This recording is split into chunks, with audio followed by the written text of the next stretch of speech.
Hello my dear friends, you're on the Military Summary channel, and today we will discuss the situation in Ukraine on the 6th of April of 2024. Today we have a lot of very interesting updates, so let's start. And first let's talk about Kharkiv, because we have very interesting details from the territory. As you can see, we have a lot of icons, a lot of explosions, a lot of strikes from the Russian side.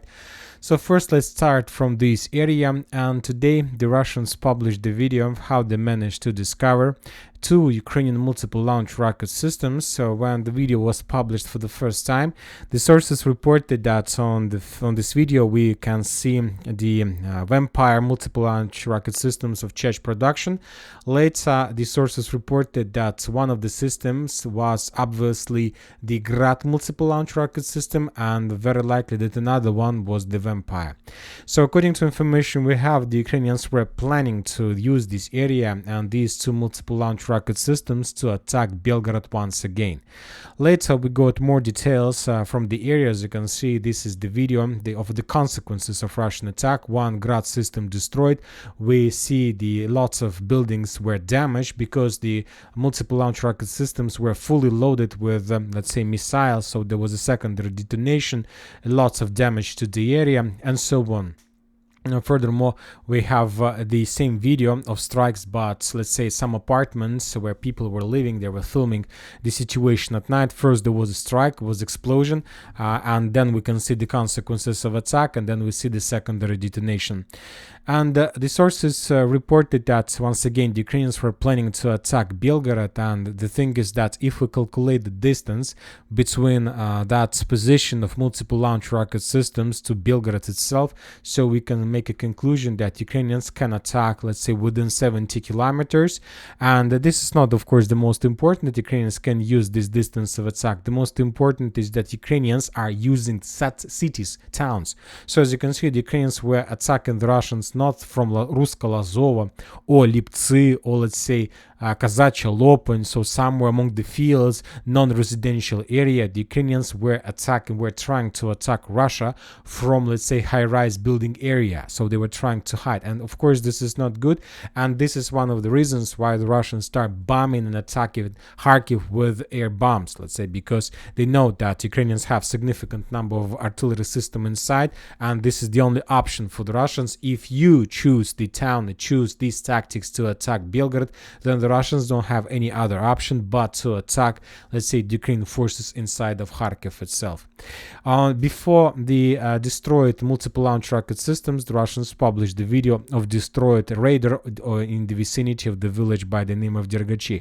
Furthermore, the Ministry of Defense of Russian Federation reported that the Russians during the previous 24 hours managed to discover in the city of Kharkiv, destroy two launchers of the French-Italian SAM-T anti-aircraft missile system. So before, let's say, Russian attacks, first there was suppression, and then the Russians start bombing and attacking.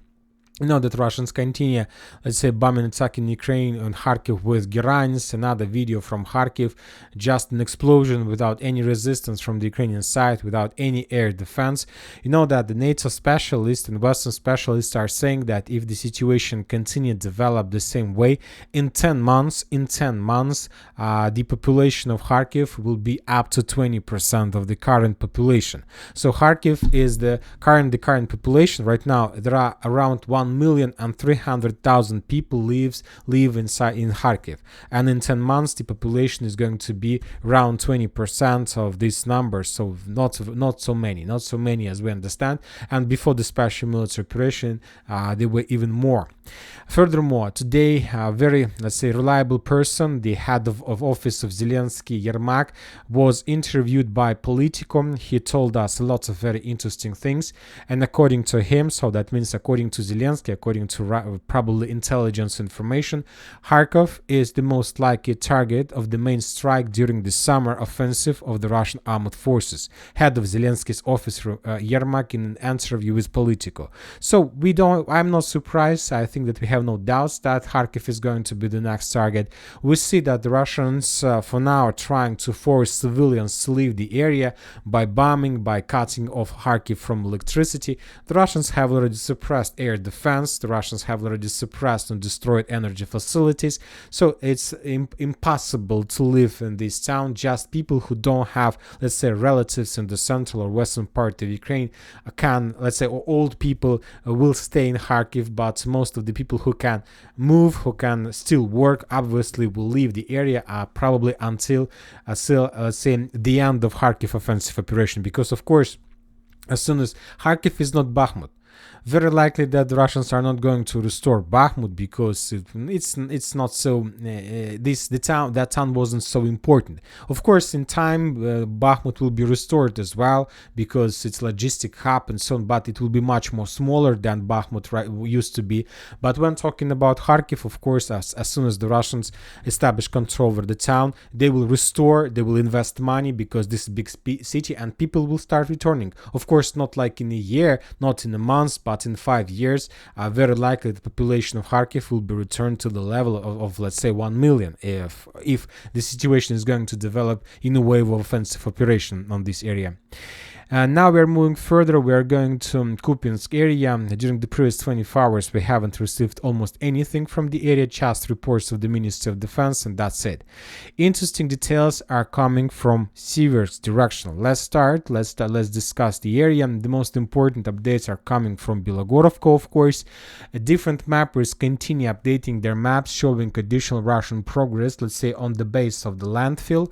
And according to different mappers, the Russians, as a result of offensive operation, managed to establish additional control over the tree lines, and approximately this is the current progress of the armed forces of Russian Federation, let's say, on the eastern flank of the landfill. So we see that the Russians are trying to move along the base of the landfill towards the Bilogorovka and towards these parts. So the main goal and the main objective of the Russians on this direction is to establish control over this part. So by taking under control this territory, the Russians will cut the landfill from the mainland, and sooner or later the Ukrainians, without ammo, without food, without water, will be forced to, let's say, surrender, or even earlier to fall back. Furthermore, the sources reported, without any geolocations, without any pictures and any other things, the sources reported that the Russians managed to improve their positions further to the west, on the, let's say, western side of landfill. So the Russians continue advancing on this direction. Currently, we don't know for sure where exactly the Russians managed to, let's say, answer which territories and trenches they captured, but something like this took place, and as a result of this operation, the Russians have improved their situation. Furthermore, we have additional FPV drone strikes on the landfill itself. The Russians continue clearing the trenches. Basically, the Russians are using the swarm tactics above the landfill. They understand that they need to move along the base on the eastern flank, on the western flank, on the southern flank, and furthermore, the Russians need to have hundreds of drones above Bilogorovka each second, just with the purpose not to allow the Ukrainians to raise their heads there and not to start, let's say, counterattacking the Russians. The numbers of the days of landfill are numbered. Of course, we don't know exact number, but the days of this fortification belt is numbered. Today, probably for the first time for a year or maybe less or something like this, we start receiving the video from Serebryanka. Serebryanka is the city that located to the west of Grigorovka, to the west of Bilogorovka, and to the northeast of Siversk, and this is the main logistic hub for the armed forces of Ukraine that the Ukrainians are using to send forces further and reinforcements, supply support further to Bilogorovka, to the east, and to the north in Kremenная forest. And today the Russians start pummeling and attacking the area once again, and as you can see, the main focus, mainly the Russians are bombing buildings and the areas along the main road between Grigorovka, let's say Serebryanka, and Siversk, which is very important. Once again, we haven't received anything from this direction probably for the previous year, or maybe plus minus more or less the same period of time, which confirms certain Russian control, development of Russian control over the Ukrainian supply roads. The southern direction, we haven't received anything neither from Avdiivka nor Avdiivka railway Sporne. Very likely there are very heavy clashes. We need to expect some updates during the next hours, days, or something like this. But as of 6th of April, nothing from the direction. Just a small FPV Lancet strike against another Ukrainian self-propelled howitzer, self-propelled guns somewhere in the area that Ukrainians were using to, let's say, counterattack the Russians. Now we're moving to Chasiv Yar. We can summarize the, summarize the events and updates we received during the previous 24 hours, just to understand how the 6th of April is finishing as a result of clashes for Chasiv Yar. Once again, let's summarize everything we have. Different mappers confirms the additional Russian progress along the railways in these forests. As the let's say neutral mappers are showing less progress. Pro-Russian mappers show significant progress. Even pro-Ukrainian mappers show some but progress on the direction. So if we summarize everything, by the beginning of the 6th of April, the Russians, according to different mappers, were controlling something like this. Let's call them pro-Russian mappers were saying that the Russians managed to advance even further and to establish control over a part of Bilogorovka as well. So we will color this area in the gray zone because we don't have evidence at all. For example, when talking about forest and the railways, it's like logical Russian improvements according even to the videos that we discussed yesterday, the Russian attack and so on. But when talking about Bilogorovka, very unlikely the Russians managed to establish control over significant number of buildings just for 1 week. So let's mark this as a gray zone as with a blue, let's say white cloud, just for better understanding of updates and summary we're doing right now. Furthermore, the Russians, as we discussed, were attacking, and the main plan was not to attack Chasiv Yar from the east, let's say, but the main attack, the main goal of the Russian forces was to enter the northeastern part of the eastern part of Chasiv Yar. And right before we start making the video, the sources reported that the Russians did manage to enter the territory and to establish more or less reliable stronghold in this part of Chasiv Yar, and the Russians started digging in deeper. So this is the beginning of the clashes inside of Chasiv Yar, inside of the northeastern part of the eastern part. The Ukrainians, according to information we have, concentrated up to 1 battalion on this part of Chasiv Yar, so the clashes are going to be very heavy on the direction. And the Russians, of course, I don't think that Ukrainians have chances to hold the area for a very long time, because the Russians are bombing this area, let's say 24 hours, 7 days a week, with cluster rounds, with RBK 500, with aviation bombs, with just regular artillery. The Russians hunting for the Ukrainians, let's say, light vehicles, forces with FPV drones. They destroy everything they see. So for now, I don't see any chances for the Ukrainian side. But anyway, the Ukrainians will try to hold the Russians as long as possible. The Ukrainians are trying to prepare the defense belt, let's say, inside of Chasiv Yar. Today also we got a report from the head of Ukrainian army, Siversk. He stated that there are no, let's say, there is no Russian presence in the eastern part of Chasiv Yar. He stated that this morning, but during the day probably something changed. Furthermore, the Russian mappers also claims that the Russians have progress to the west of Ivanovska, and according to information we have, by the evening of the 6th of April, the Russians also established control over these forest belts, over these territories, let's say as a result of offensive operation, yet without any geolocated confirmations. Anyway, we see that the battle for Chasiv Yar is ongoing. The situation is very difficult for the Ukrainians, but let's say the Russians, as they managed to get as close as possible to canal, to the Chasiv Yar, the Siversk Donetsk canal, activated in the southern direction between Kurdyumovka, Zelenopolye and Nazaryanovka. Just during the previous 24 hours, we got significant number of geolocations of the first phase of the ground operation of the direction. The Russians were FPV droning the territory with significant number of FPV drones and artilleries. On this video, we can see the Ukrainian, let's say, strongholds under very heavy Russian fire. A lot of drones were flying above the territory, hunting the Ukrainian positions, ammo depots, command centers, let's say FPV drone positions, machine gun positions, a lot of strikes, significant damage. The Russians also were using artillery. So all these videos published just during the previous 24 hours can, let's say, make us think that very likely the Russians do have some plans exactly on the southern direction. And this is logical because, as we discussed, even if the Russians are able to reach the, let's say, establish control over Grigorovka, Kalinovka, Canal itself, and Ivanovskaya Forest, Klishevka, if the Russians want to move further to Chasiv Yar, the only possible solution for them, first of all, to storm the flanks and to establish control over flanks. So very likely that the Russians can do this also from Zelenopolye, Zaryanovka towards Delievka, Bilogorovka, Alexandra Shutina, and Pritechna. So using this road to attack, the Russians will try to establish control over the main supply road that goes from Konstantinovka to Chasiv Yar. So this is like saying the same Bakhmut, Artyomovsk to establish control over supply roads, and this is the southern, let's say, offensive flank operation. The northern one obviously is going to be like Dubovo-Vasilievka, Orekhov-Vasilievka, Grigorovka, Novomarkova, Markova, Maiskaya, and then to establish control over the Ukrainian positions, let's say the railways that goes from Slaviansk, Kramatorsk to Chasiv Yar. So this is a very big operation, obviously not something short.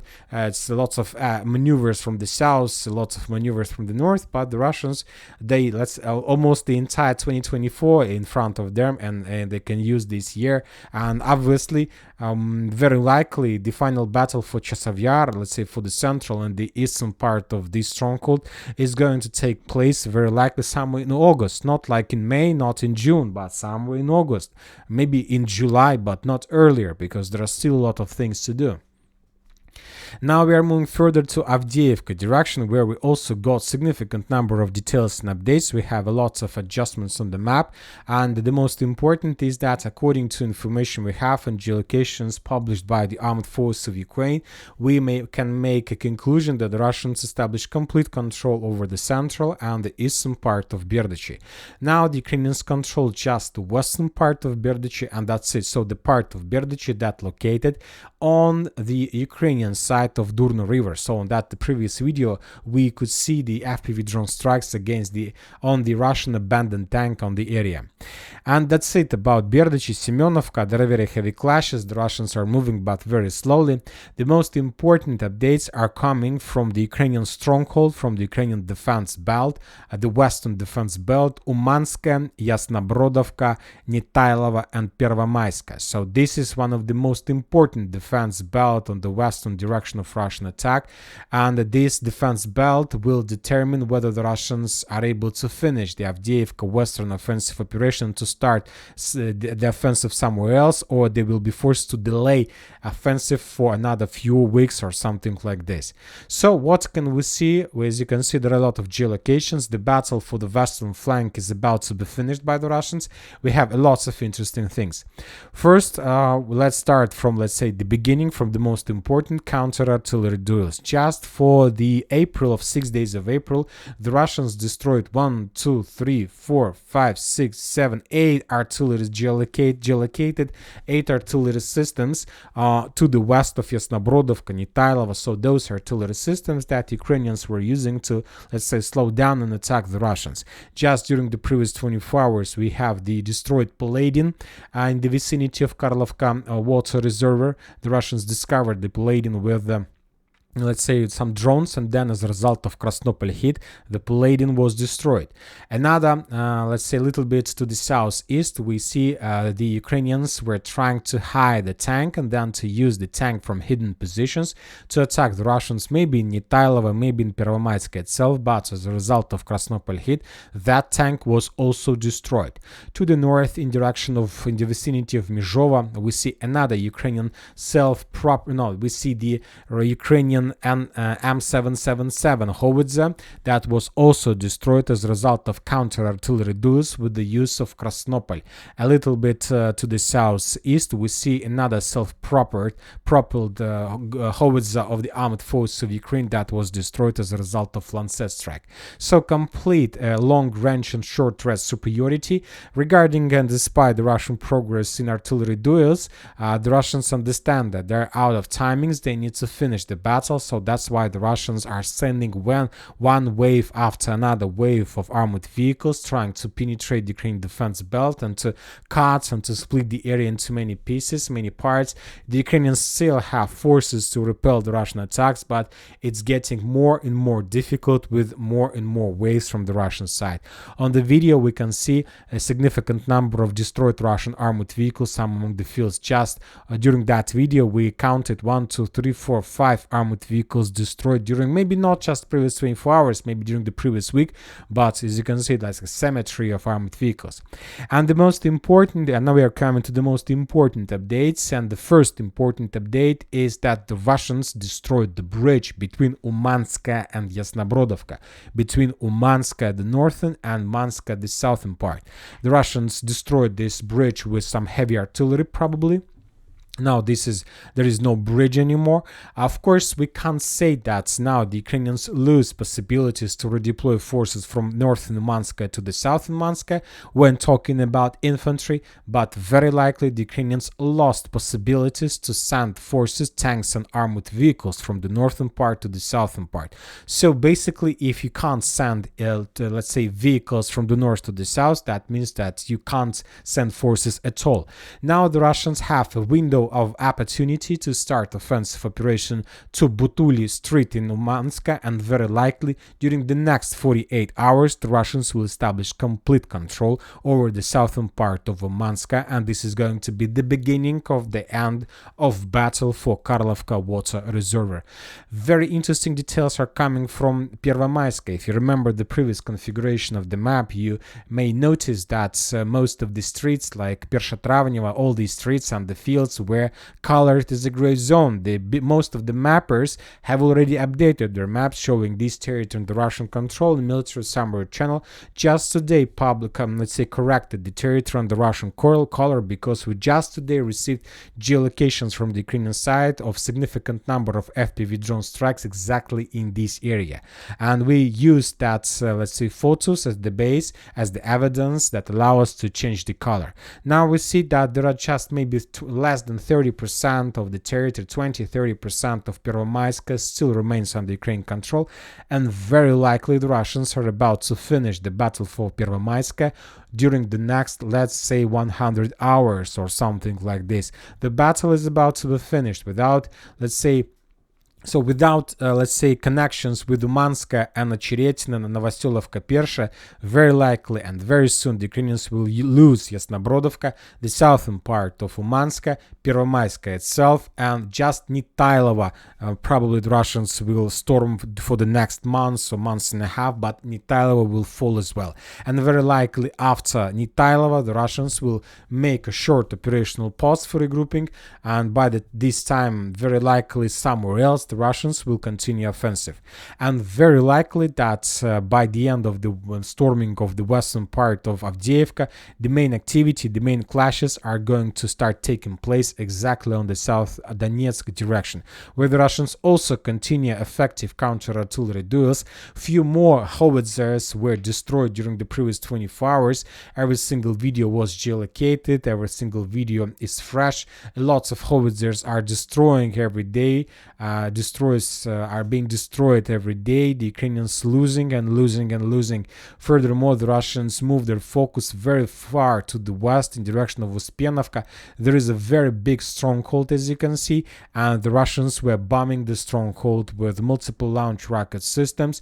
This is one of the main important Ukrainian bases, logistic hubs, intersections of different roads from Kurakhova to the south, Vuhledar, from Konstantinovka, Novomykhailivka to the west in Velika Novoselivka. So this area was under very heavy fire. Now we are moving to Novomykhailivka and Vuhledar. And the most important updates are coming from Novomykhailivka, because if you remember the previous configuration of map, you may notice that the Russians managed to improve their positions in the northern residential area. Now the Russians control something like 50%, maybe even more. We have adjusted the map based on the geolocation. Very likely that the Russians, as we discussed in the previous video, have already established complete control over the part, but we are not like in a hurry to update the map. It's better to do this when you have geolocations.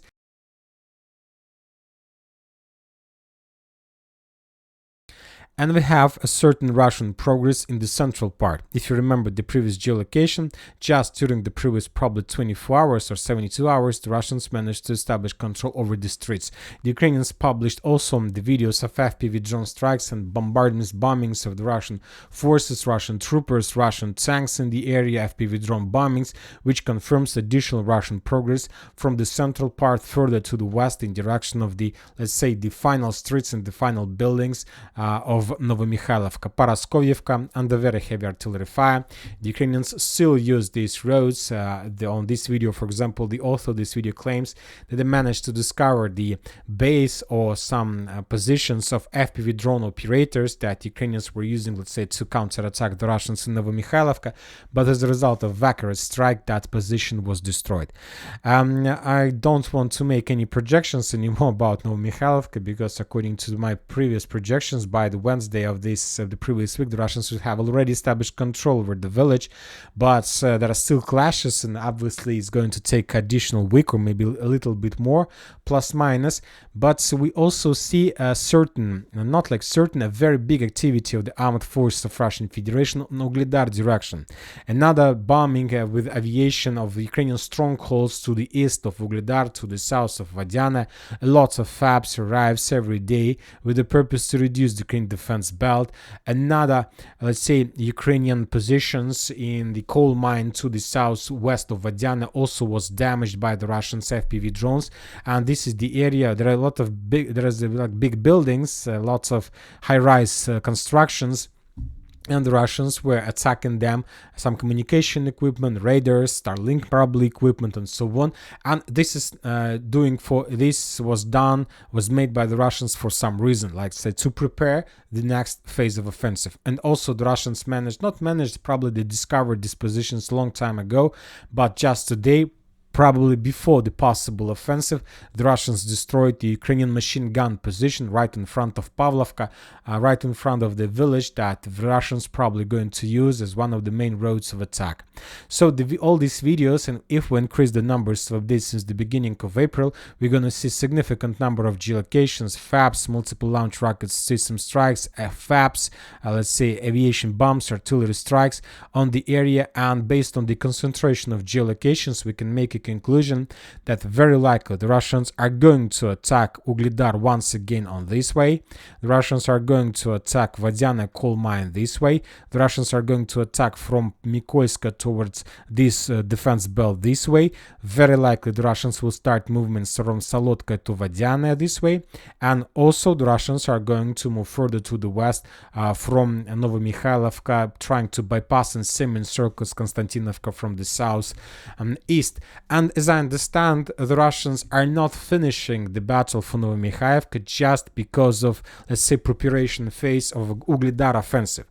As I understand, the Russians want to make everything at the same day, because because this is a very big front line. So by attacking on this direction from Pavlovka, Vuhledar to Konstantinovka, the length of the let's say this front line of Ukraine armed forces is around 20 kilometers. So the Russians will try to collapse 20 kilometers defense belt. So when talking about examples of something like this in the past, this is the first operation probably either from the Russian and Ukrainian side, when the Russians tried to collapse at once 20-kilometer front line, very broad front line attack, and nobody knows, nobody can understand the consequences this collapse can lead to.